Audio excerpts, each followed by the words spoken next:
Okay, good morning, and thank you, Michael. I think you threw down a lot of challenges and a lot of interesting questions. I don't mind that, but I do object to you stealing my thunder on announcing the press release next week. But other than that, I think you've raised some interesting issues.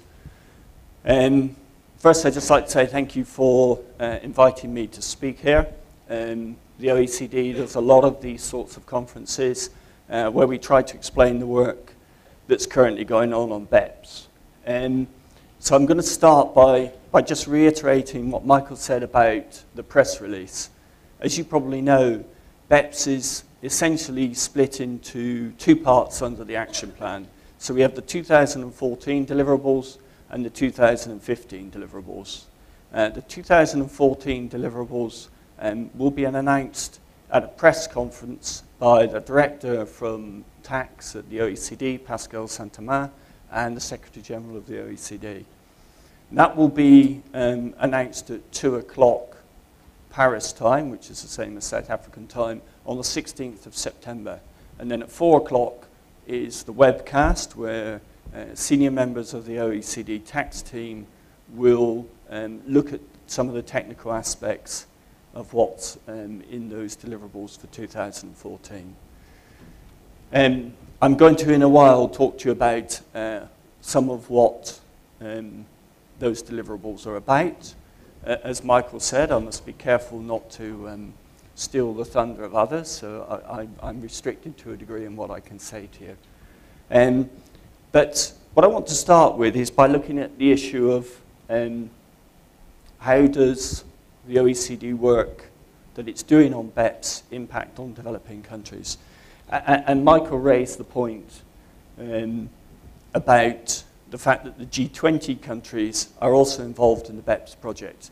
So you have the OECD countries, and then you have 7 G20 countries that are not members of the OECD, but are part of this project. So that's why it's a combined OECD G20 project. And we have a decision-making process at the OECD. So in tax, the top decision-making body is basically the Committee of Fiscal Affairs. And the 7 non-OECD G20 countries have a vote in those decision-making processes in exactly the same way as the OECD countries. And by doing that, it means that although we haven't got all the countries sitting around the table making those decisions, basically the countries at the table represent 90% of the world's GDP. But I'm going to start with what is a fairly famous quote now: BEPS is a global issue requiring global solutions. So one of the things that we're looking at in the project is how do we make sure that we get the engagement and involvement and input from developing countries into the project. We can't have, whatever it is, 157 countries around the table. That's not going to work. We just can't do it. So we need to look at how we're going to do this. And last year, the OECD was asked by the G20 Development Working Group to prepare a report on the impact of BEPS on what we call low-income countries. And we actually expanded that report, and we're actually looking at low-capacity countries. So that could include a lot of developing countries that aren't necessarily within the World Bank's definition of low-income countries. And the report is split into 2 parts. Part 1 sets out what the challenges are for developing countries in terms of BEPS.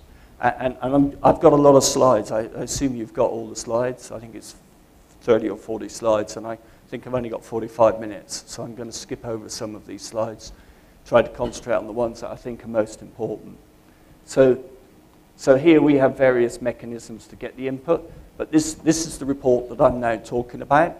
So part 1 was discussed at the Development Working Group meeting in May 2014, held in Australia, because Australia is a